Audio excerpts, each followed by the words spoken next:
Good afternoon. Welcome to Austin Up's final webinar for the year. We're so happy to have you here. We'll wait a couple minutes and let all of the participants join in our webinar for the day, but welcome. We're so happy to have you here and really excited about the topic that we're going to be learning more about, which is living passionately. Like I said, we'll just wait for a minute or two and let people enter into the webinar.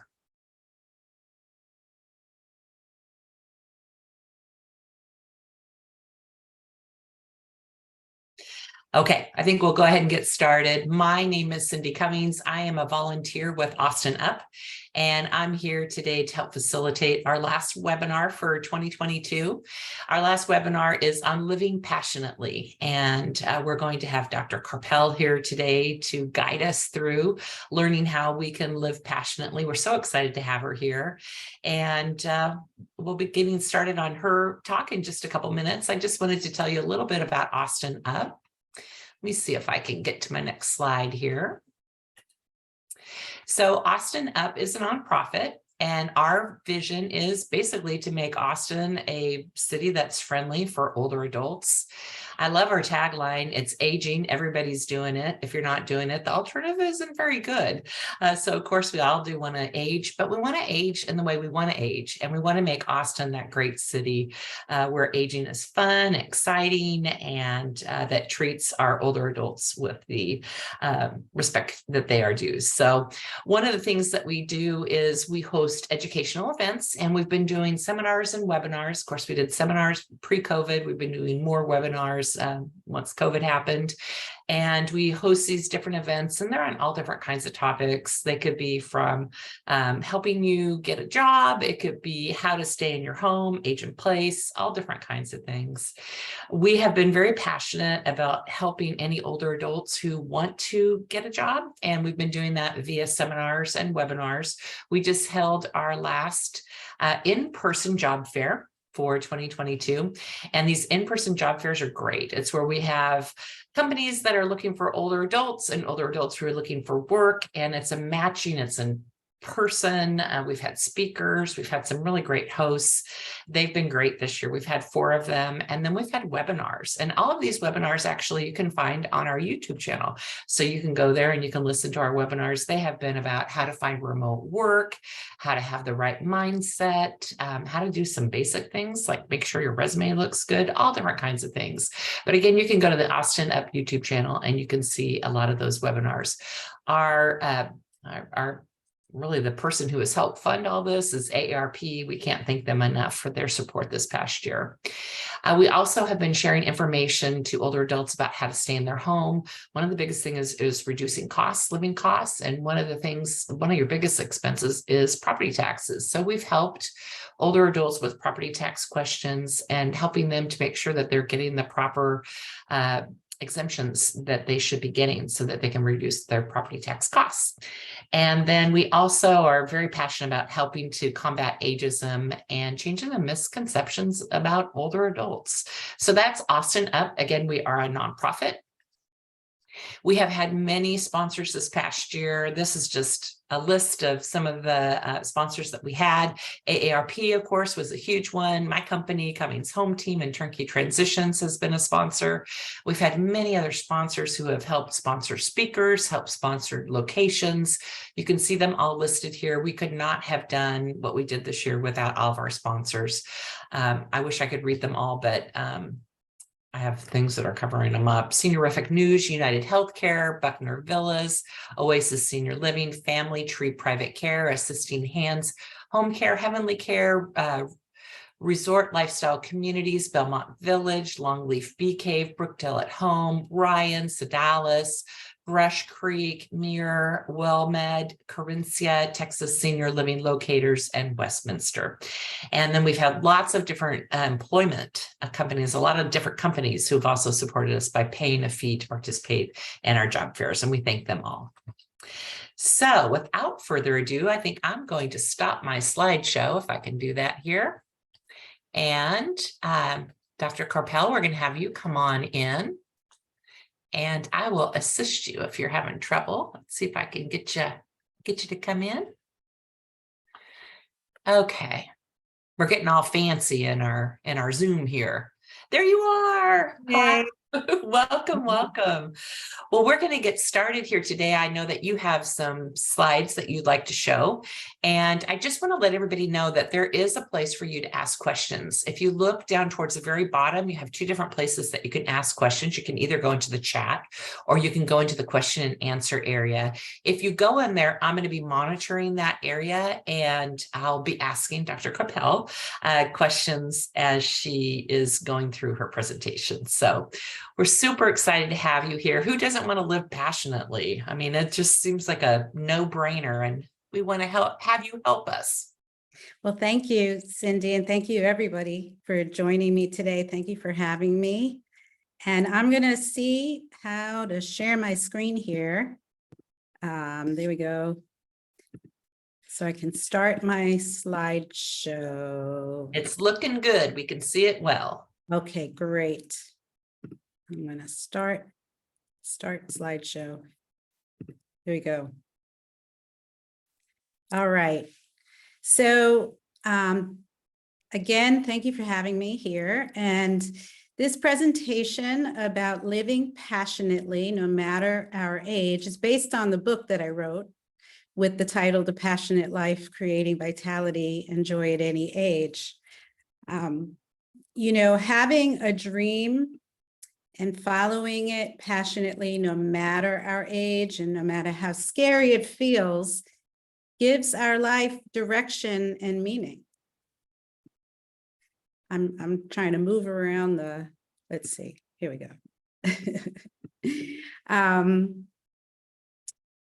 So I think right now, a lot of people, after over 2.5 years of a global pandemic, are feeling kind of stuck in a rut. And it's easy to feel stuck in a rut. I was giving this talk way before the pandemic. When we follow a path that we feel is the safer path, or the path that we were supposed to do, or just followed our first career or raising our family, we get to a point where we sometimes feel like this is no longer the path that is giving our life meaning. Things change. We go through transitions.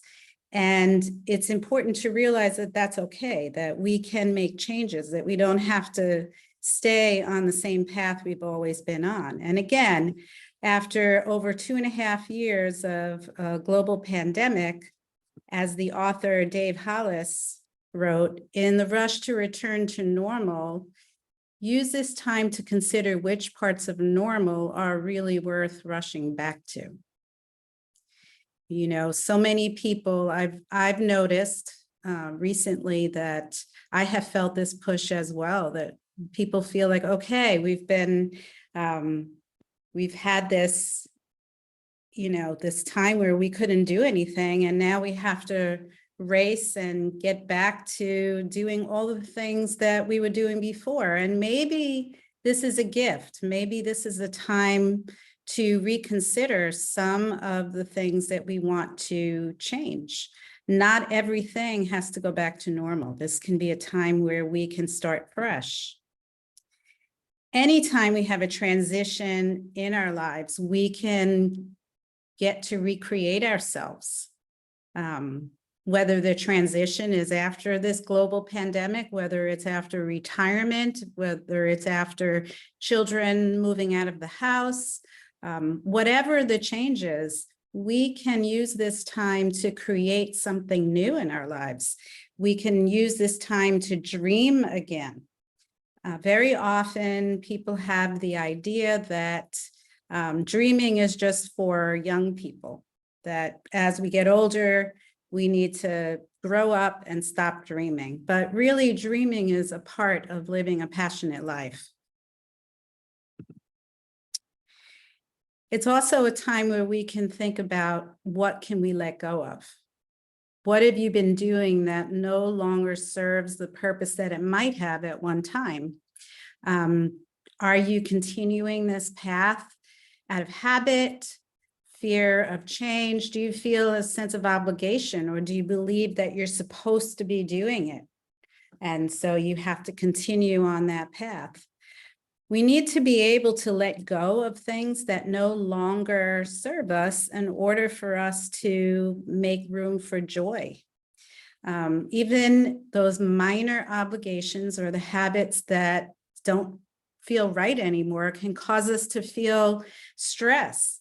And without even noticing it, though that stress can chip away at our joy, at our vitality, and our passion. And when we give ourselves permission to change with time, rather than continuing on the path that we thought we were supposed to do and getting back to normal, this can feel like a great relief that we're making room, we're making space to actually experience joy and new undertakings, new things that we can really find to bring vitality and passion into our life. But it's important to start within in order to create peace. And then from there, then we can move towards living a passionate life. So we need to start with self-compassion. Do you give yourself credit, the credit you deserve for making it this far? Are you giving yourself credit for having made it through a pandemic? This was a really rough time in our world history. You're here, you made it. Do you give yourself credit for that? Do you treat yourself like your own best friend?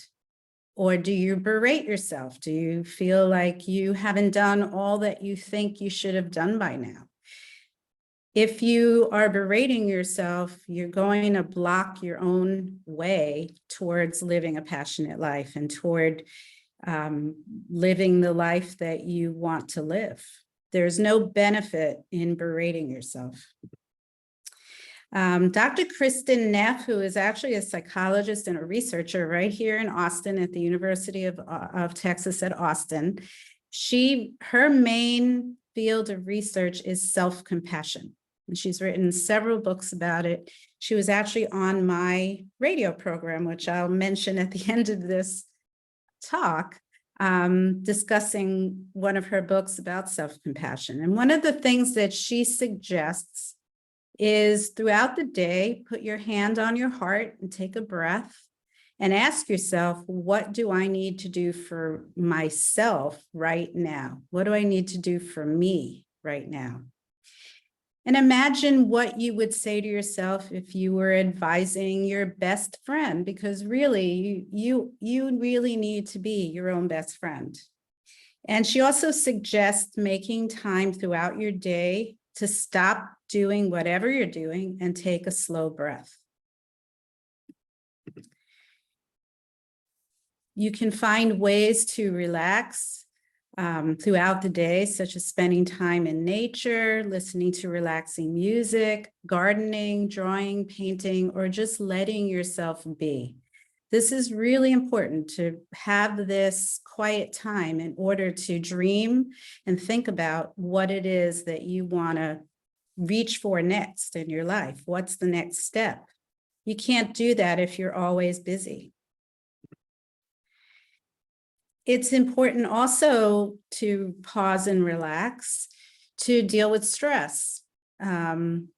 Relaxation helps to reduce the stress hormones, cortisol, norepinephrine, and adrenaline, and it reduces these chemicals in our body that we are constantly creating when we're feeling stressed out. And when we do that, it puts us into the relaxation response.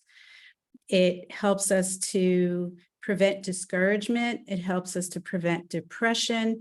And it actually gives us the energy and the clarity of thought to move forward with creating more enthusiasm and being creative about what we want to do next in our lives. Now, that old adage, laughter is the best medicine, and actually is based on a scientific fact. Many of you might have heard of the He was a journalist, Norman Cousins, who wrote the book, Anatomy of an Illness, and they made a movie about it with Ed Asner.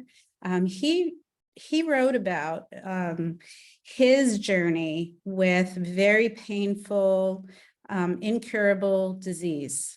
And there wasn't any medication at the time that he had this disease to help to relieve his pain. But what he did was he bought reels. Back then it was reel-to-reel movies, and he bought a movie projector and he watched Marx Brothers movies and I think the Three Stooges, and he just let himself laugh, like deep belly laughs. And what he found is that for every half hour of deep belly laughing, he received something like 2 hours of pain-free sleep. So he just would laugh for hours. And after a while, his illness went into remission, and the doctors couldn't figure out what was going on, what he had done. And when he told them, that's when they started researching laughter as medicine. And what has come from the research is that having a sense of humor and being able to laugh increases joy, it increases hope, confidence, inner peace, social connection.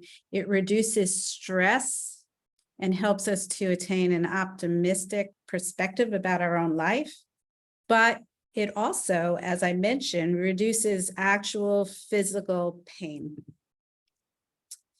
And then walking, exercising, getting your body moving. Our bodies are meant to move. And there are many health benefits that we get from that we generate by moving our bodies. And indirectly, these health benefits help our emotional well-being, right? If our blood pressure goes down, if we decrease our symptoms of illnesses like diabetes, we lose weight, we feel better emotionally. But exercise also has been shown to have direct effects on our mood. It decreases the effects of stress and it increases our energy just from the physiological science of moving our bodies. So that's really important. It's an important part. So as you can see, living a passionate life is very holistic. We need to take care of our bodies. We need to take care of our minds and our spirit. Getting out in nature is one of the most powerful ways to shift our mood. Lifting our mood when we're feeling down or calming it when we're feeling anxious or stressed out. Being in nature helps to bring about a different perspective. It puts the pain of the world into perspective. That while there is pain and darkness, there's also light and joy. And just a brief story, I was living in New York on 9/11. That's where I'm from. And I remember going into work a couple of weeks after 9/11 when things were really obviously very stressed out all over this country, but especially in the New York area. And where I was working this one day was in a nursing home right over the Hudson River. It was on a cliff overlooking the Hudson River. And I used to purposely park my car way down at the end of the parking lot so that I had to walk all along the edge of the cliff, looking out at the river and at the Palisades across the way of New Jersey, because I knew that it calmed me down. And this one day, I remember a whole flock of geese flew over me and across the river, and I stopped right there in the middle of the parking lot. And I thought about how even though this really terrible thing had just happened and there was a lot of pain right around me, that there was also beauty. And these geese were not feeling the stress of 9/11.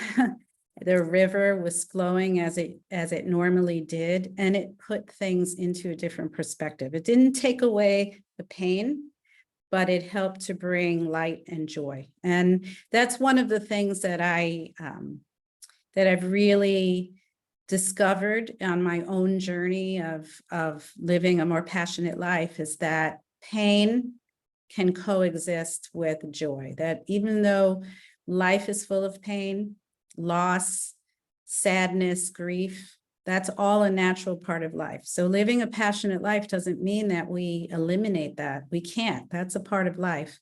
But we can have joy and we can have light sitting right next to that pain. We can enjoy life. We can feel joy and vitality, even though we also have pain and sadness.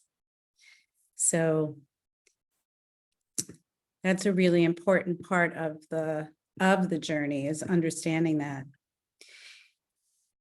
So how do we find our passion and our joy?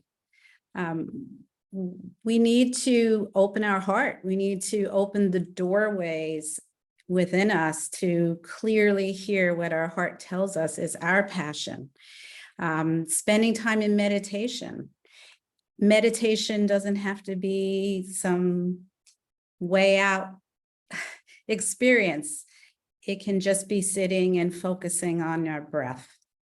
It's as simple as just sitting and noticing our breath for 10 minutes every day, or thinking of a word and focusing on that. When we do that, it doesn't stop our thinking. It's a misnomer to think that meditation means that you stop thinking. If you're human, you cannot stop thinking. But after a while, we start to notice that our thinking slows down. And when our thinking slows down, we can hear what our heart is telling us.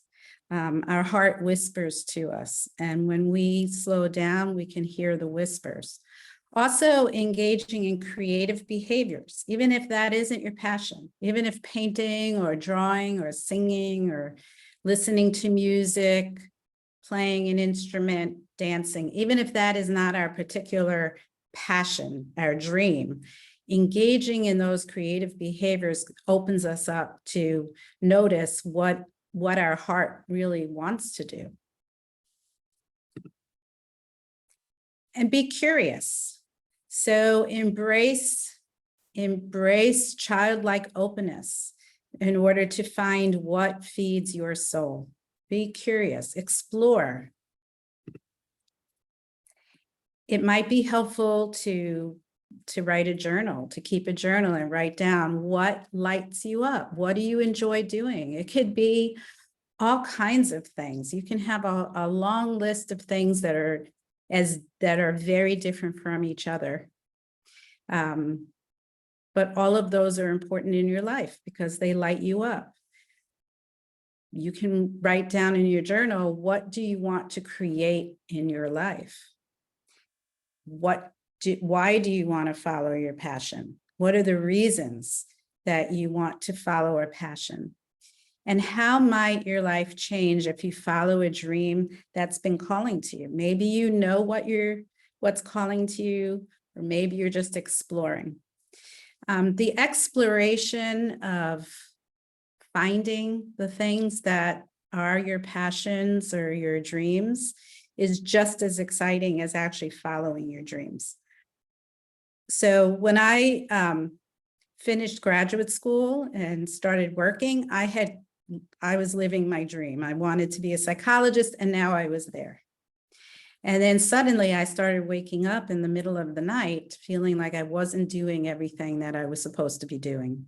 And it was very startling to me because here I had just gone through all these years of school, and now there's something more that I'm supposed to be doing. But really, I was only 30 when I completed my graduate school. So there's many things that I could be doing in addition to what I had been studying all these years, even though that was my main focus, and it seemed like there was nothing else.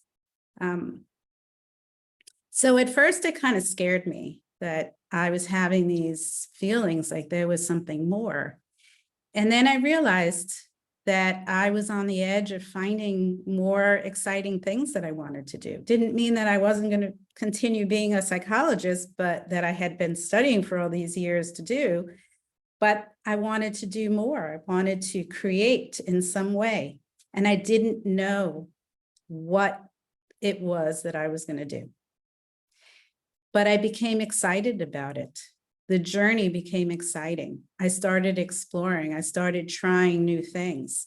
I started drawing more because I had done that as a kid and I really liked it. I started taking yoga classes. I started taking meditation classes. I started meeting new people in all these different groups, and it was exciting. It became a fun journey, just looking to find out what lit me up. And as it turned out, I have kept a lot of these things in my life, but it wasn't the path that I was looking for. It led me to the path. It opened me up to then move to Austin. And then when I was in Austin, it was suggested to me to have a radio program. So I never thought about having a radio program, but I decided to try it. And the funny thing is that one day I was sitting, we started with a pre-recorded radio show before we started doing this program that began in Austin 11 years ago. And I remember sitting in the studio with my headphones on and the producer sitting next to me. And as we were doing the program, I had this memory of when I was a child and I had a tape recorder and I was sitting in my room making radio shows. So that made me laugh. We had to stop the recording because I just started laughing, and it made me realize that a lot of those things from childhood they lit me up in childhood, and now they came back. And this became a real passion of mine to do my weekly radio program that I still have on the internet, and then to write my book. I realized I always wanted to write a book. I used to write chapters of books, and now I finally had something to write about, writing about my journey and about the things that I learned on my show. So the exploration is part of the passion. It's not just finding your goal, but the exploring, the journey. All right. So, let me go back. What happened here? Okay. I looked at the question and now all right. Let me try to get that off. Okay. So sorry about that. Let me go back a little bit. So in the exploration, you might want to read or listen to books on new and interesting topics that appeal to you. Just try new things. Learn about new things that you've never done before. Learn a new skill. Take a class in writing or painting or a music class, or start putting your words on paper, or start drawing or painting, dancing, doing yoga, or even something like fly fishing or sailing. My writing coach loves to fly fish, and she's actually brings women on fly fishing excursions because she finds it to be an extremely relaxing and joyful experience. So trying new things like that can be really exciting and can open you up to things that you never thought of before. Do you ever lose yourself in the moment? Is there anything that you love to do so much that you lose yourself in the activity and lose your sense of time? That's called being in the flow. And when you're in the flow, it's such an amazing thing. When you are, I'm sure you have, some of you or all of you have experienced this at some time, where you're doing something and you just love it so much that you don't even know what day it is, what time it is. And that flow shuts down negative self-talk. It increases your creativity, and it leads to greater fulfillment, purpose, meaning, and hope. So that's something to notice. What puts you into that sense of flow? Then it's really important, as Jack Kornfield, who is a psychologist and a meditation teacher, wrote about, that we're trained to get things done. But what could we want to get done more than connect with each other? And I think the last 2.5 years have really highlighted our need for connection. The fact that we have been so isolated, humans need to connect. So connecting, finding support, joining like-minded people is really, really important in helping you to find your passion and joy. It increases your hopefulness, all these things that I talked about already: hopefulness, inner peace, laughter, laughing with each other, feeling joy. And you can find groups of people that may not be interested in exactly the same thing that you're interested in, but if they're following their passion and you're following you're looking to follow your passion, then just that community of people looking to follow their passion helps us to feel connected and helps us to follow our passion. We don't all have to be on the same path, but on the path of joy and positivity and looking to create more joy in ourselves and in the world. And even just teaming up with one like-minded friend to check in with each other to help stay on the path will help you to keep feeling that sense of hope and keep you on the path. But it's really important, and I talk about this a lot on my show, that passion is not all about you. So finding your passion is discovering what gifts you have that can then bring more light into the world. So it's not just about you, but it's about bringing more light into the world. So if you like to paint and you like to draw, then bringing that out into the world and having other people see your paintings or drawings, or helping to encourage other people to follow their dreams. That's a really important part of the passion, because I don't think it's sustainable if we are just isolated again, doing what we like to do. Over time, we may start to get tired of it, and then we have no motivation to keep doing it. When we know that other people are counting on us, that helps us to get out of bed in the morning and keep going. So when we feel that we're helping others, that is what brings purpose and meaning into our lives. And that really becomes our passion. We all want to have a sense of purpose. And I really want to highlight that passion is not just about doing what we love to do, but it's also bringing purpose and meaning into our lives. And purpose and meaning comes from really from helping other people, filling the world with your light. So you might ask yourself, how can I bring more light into the world today?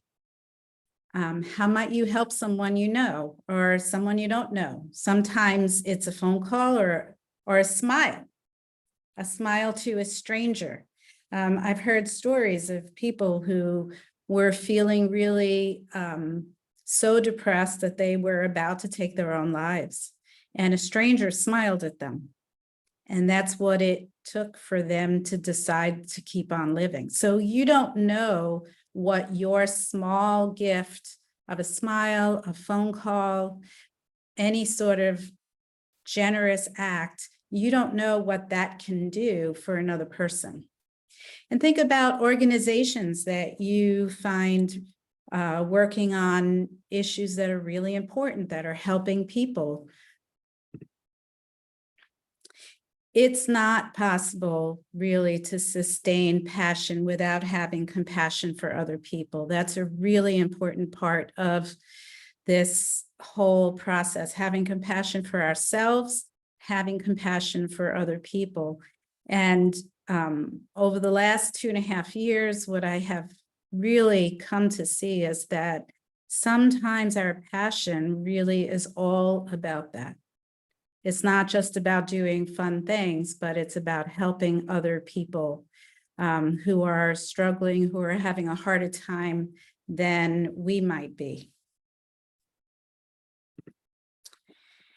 Generosity, in fact, has been found, the research has found that it may be more effective than taking an antidepressant for increasing our feeling of well-being.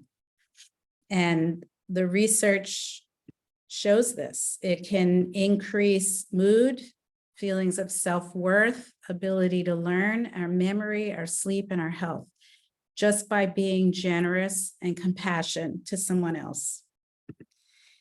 In fact, the research done by Dr. Sonia, and I always mess up her name, Lubomirsky at the University of California found that acting with kindness and compassion increases the serotonin in our brain. And serotonin is that chemical, the neurotransmitter that's responsible for mood, energy, sleep, sharpness of thought, digestion, and health. And that's what antidepressant medications are created to either increase in our brain or to mimic the serotonin. So by acting kind and compassionate, we can actually create more serotonin. She did a study at the University of California where students were asked to commit 5 random acts of kindness per week over a 6-week period.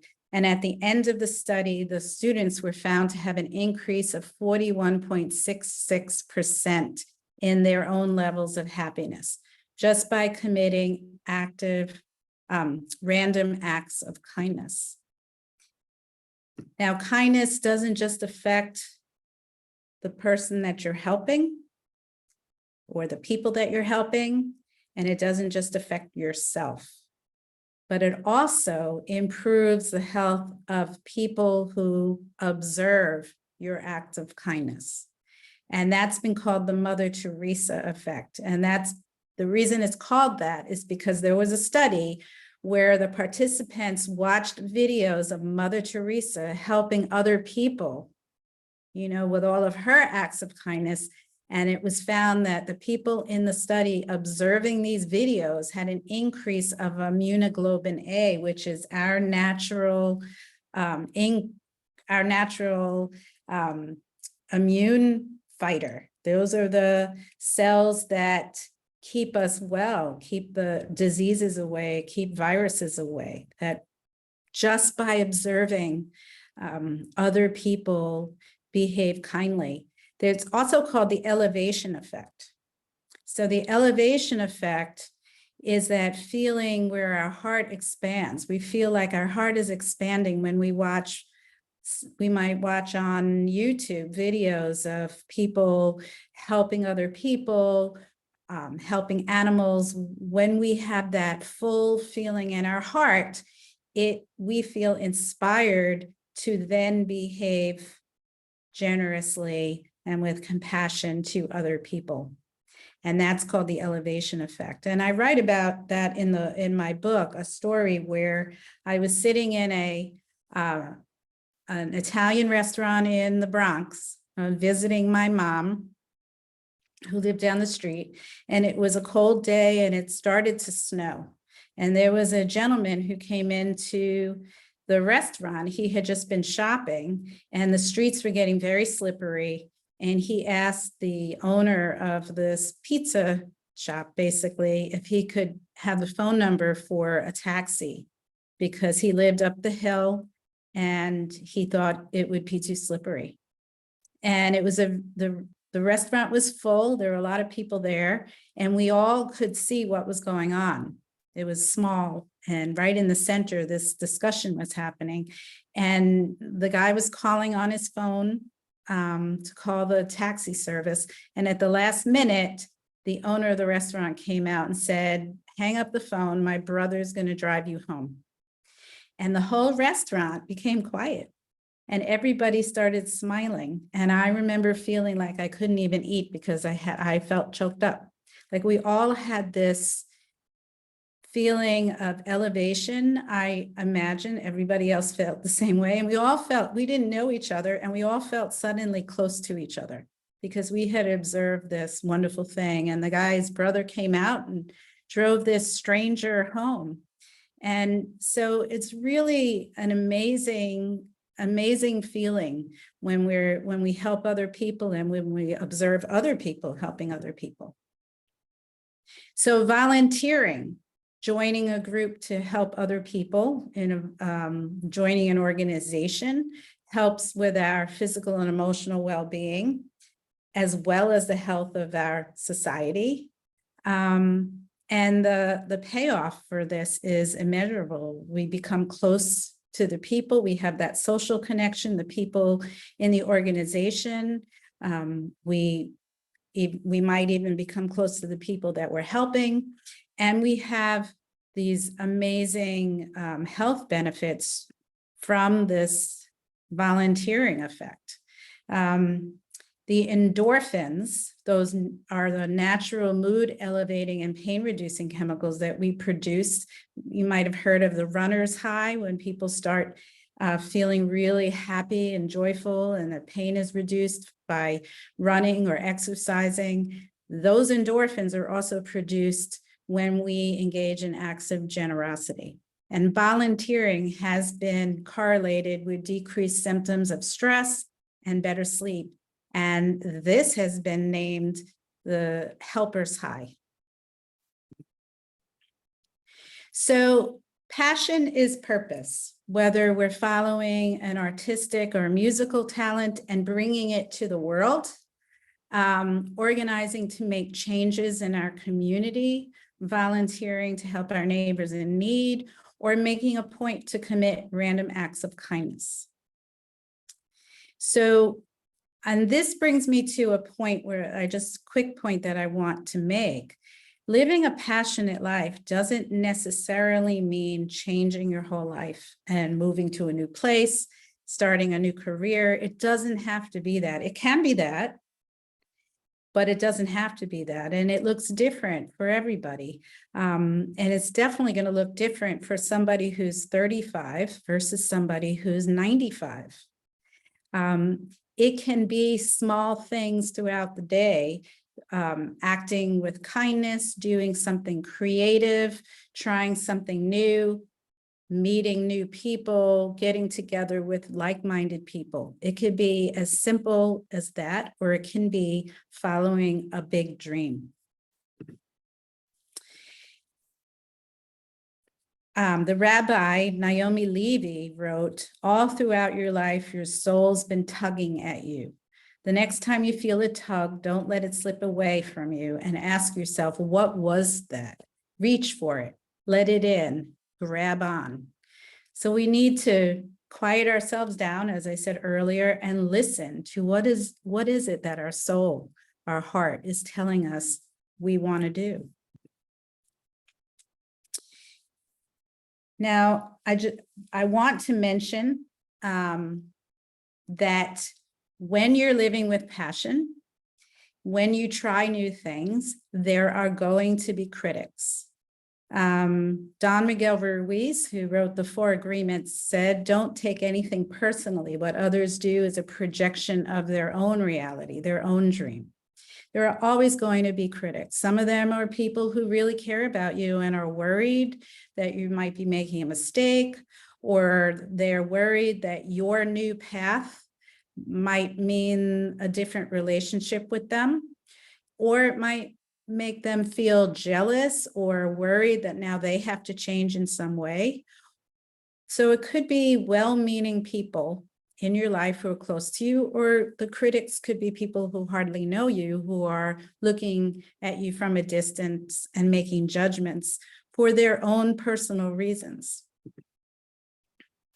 As Scott Stable wrote, "Don't worry if you're making waves simply by being yourself. The moon does it all the time." So we're always going to make waves when we are ourselves. But ask yourself this: are you the one who is your own worst critic? Because very often we can be the most critical of ourselves. We can treat ourselves in ways that we wouldn't even treat our worst enemy. So when other people criticize us, it very often will trigger our own inner critic. And be aware of that inner critic. Treat yourself like you're worthy. Surround yourself with positive people. Stop listening to the negativity of others and have a sense of humor, even when you make mistakes. All of these help to tame that inner critic, or like I like to call it, the inner troll. And as you can see, living a passionate life is a holistic process. It involves all aspects of your life. And when we're out of balance in one area, we can easily get thrown off the path. So, you know, it's always a balancing act, noticing that I'm out of balance here. I need to get myself back on track. We can always get back on track. And these are some of the ways of getting back on track, as I've talked about: relaxing, getting moving, connecting with others, getting out in nature, laughing. All of these are ways of getting ourselves back on track when we're feeling that we've been thrown off. Be sure to eat well, get enough sleep. Don't run from the pain, but notice where it's coming from. Help someone else. The quickest way to help ourselves out of a depression is by helping another person. And as Lao Tzu said, the great philosopher, the journey of 1,000 miles begins with a single step. And Robin Roberts, who recently wrote the book Brighter by the Day, instead of saying one day, make this your day one. So take one step every day. Just start. Just take one small step every day, whether it's doing some research, or changing the way that you eat, or starting an exercise program. Just one thing every day. And as I like to say at the end of all of my radio programs, in the words of Pablo Picasso, youth has no age. So we're going to talk in the question and answer. We're going to talk a little bit about this. My book, The Passionate Life, which has all of this in it, is available on Kindle, Audible, paperback, and you can hear my radio program on my website, drmarakarpel.com. And I'm now offering an online course that will be the third week of January, Living the Passionate Life, where you can learn how to live with more vitality and joy, no matter your age. And we're going to be taking signups for that, or sign up to talk about it with me. And the course is going to be January 23rd to January 26th, 6 to 7:30 p.m. And you'll get a chance to meet like-minded people, reignite your passions, and start your year bringing in passion. So I'm going to stop the sharing right now and take some questions. Let's see. We had a question in there, but I feel like you answered it as time went on, but let me go ahead and read it. It says, I've lived a very busy, very productive, and very fulfilling life. These days, I enjoy a handful of simple pleasures: reading, gardening, spending time with friends, walking in my nearby park, and enjoying time with my cats, and spending time with family on holidays and celebrations. I feel very content. However, I feel a sense of disappointment and even anger from some of my family members and friends who seem disappointed that I am now wasting my talents. I'm happy. What do I tell them? All right. Well, I think that goes to the what I talked about in terms of there are always going to be critics. So when you are on a path that you feel is right for you, then you don't need to answer to anybody. I think telling them that you're happy is enough. Mhm. You know, I've run into critics when I decided that I wanted to eat healthier. I couldn't believe that people were criticizing that I was eating vegetables while they were eating French fries. So, you know, people are going to be critical of us no matter what. And whether it's something that is, you know, objectively really, really positive, like eating vegetables versus French fries, or something where you decide that this is what makes you happy, that you're enjoying your life. People are scared for you, perhaps. They're worried that you're not going to be happy, that you're not going to be fulfilled. They're worried about themselves, that maybe they're on the wrong path. It's people are always going to be critical, no matter which path you take. And so we have to be able to not take it personally, as Don Miguel Ruiz says, and say, you know, that's their thing. And we can say, thank you for your concern, Mhm. but I'm Eating happy. healthy. Right, Yeah. exactly. Well, Yeah. and I think that the way that you said it was they're projecting. So they're probably Yes. looking at their life thinking, I should be eating vegetables. So I'm kind of going to make fun of her or make her feel bad. But really, it's me who wants to eat vegetables too. But it's that weird humanness in us, I guess. That Yes. Yeah. Yeah. And you know, not everybody really knows what they're talking about. That's the other thing. So I've had people criticize me on the path that I took, that they thought, and the same that person who asked that question said that they felt like I was wasting my talent by taking the path that I took, working, you know, in the my specialty was always working with older adults, that they felt like, you know, how much can you really do working in a nursing home? And but they didn't really know what I was doing. They didn't know the impact that I was making and how I was helping the people in the nursing home, and also how fulfilling it was to me. So, and these criticisms came from people who were not in the field of psychology. They were just outside observers. So a lot of people don't really know what they're projecting, as you said. They're bringing in a lot of judgment that doesn't have any basis in reality. Mhm.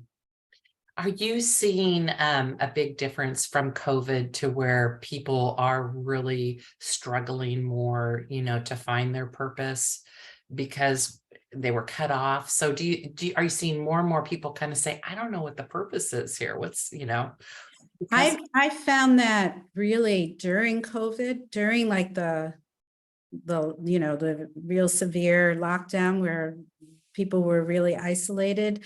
On my radio program, there were people talking about it. We were musicians and artists that felt that the artists and musicians who did really well during COVID were the ones who were really good at working by themselves and going into the studio and creating new music or painting on their own. And then there were musicians who were struggling because they were used to going out and performing, and now they couldn't do it. And they really felt like their path was blocked. And I think that I think it's great now that people can get out more and be connected. That's really important. But I think that there were new passions that were born during this time.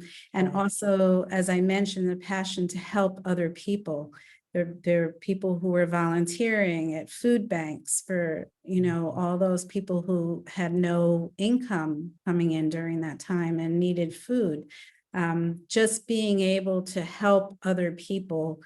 You know, sometimes we're called to do things that are not as fun, but really necessary at that time.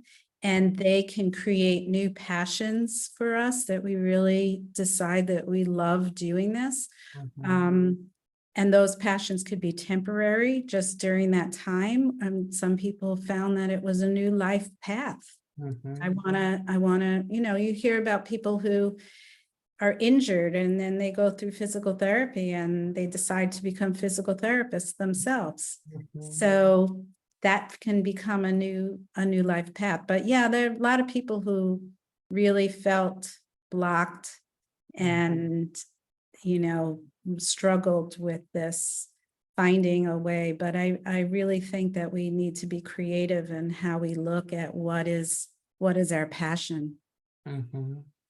When you take your course, and it looks like it's 1 week, right? And it's in the evening, is there homework also? So during the day, do you have some things you have to work on before you come at night? Or what kind of time commitment is it really to really get the best that you can out of it? Well, I think I plan to give worksheets, but Okay. I'm not going to test people. So There's not a lot of prep during the day for people who are working. They should. right. Like, Yeah. If they show up and say, I didn't do it, that's fine. In fact, it's something that is, to take with them after the week. This is something that's ongoing throughout the year. It's 1 week, a 1 week preparation for the new year. Okay. We can take it, take the information and then use it when they have the time.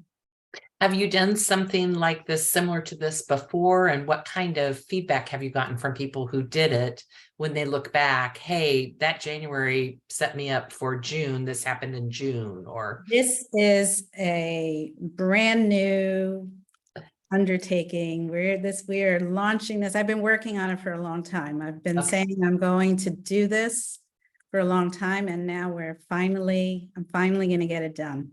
All right. But I've used it with my clients in my private practice, and they still, these are based on techniques I've used throughout the years. And I have clients who come back and say, oh, I really needed it this week. I had this stress and I pulled it out and started using it again. So I have used it, just not in an online course. It's been with clients. What do you think is the benefit of doing something like this in a group as opposed to doing it just one-on-one? Do you think there's a additional? I think there's a benefit because I think, as I mentioned, that social connection, the like-minded group of people working on something together, keeping, maybe people might pair off and find an accountability partner to take from the group into the rest of the year. Hearing other people's experiences and realizing that you're not alone with struggling with a particular issue is extremely beneficial. People really, when people are struggling, they often think that this is their own struggle and nobody else has that issue. Something's wrong with me, I'm broken. Right. Yeah, it is comforting to know that there's other people going through the same kinds of things. Right. And it's also helpful to hear how other people get through it. Maybe they've come up with a way that they've gotten over an obstacle. So groups are really helpful, really, really powerful, actually. Well, I'm looking to see if I have any other additional questions or comments. I don't see anything. So I think we're going to wrap up. Are there any last words you'd like to share with us about your book or upcoming other events or this particular class that you've set up? Well, I know that, I don't know if Ben is still there. Is Ben on? Hey, Ben. Ben. Hello. Yes, I'm here. Okay. So Ben, do you want to say anything about how people can sign up to chat about this upcoming course? Absolutely. We have a link that you can schedule a meeting with myself and Dr. Karpel about the upcoming course this January. We'll send it out after the meeting. We'd love to talk to you more. We're excited to bring the group together to explore living passionately. Yes, and I'm excited to have Ben working with me on it. I'm not a techie. Ben is really good at bringing these things to life. We'll whip it together. We'll make it all work. Yeah, Yes. it's great that we can it's great that we can get together online nowadays and still feel such a human connection through these digital experiences still. Yeah. Right. Yeah. That's true. I would have to say that's probably one of the best things that happened because of COVID is this ability to stay connected, even though we're not, touching hands and things like that. But just Absolutely. being able to learn together. So, well, we Yeah. thank you so much. And we'll be sending out a follow-up email to everybody with your links and information.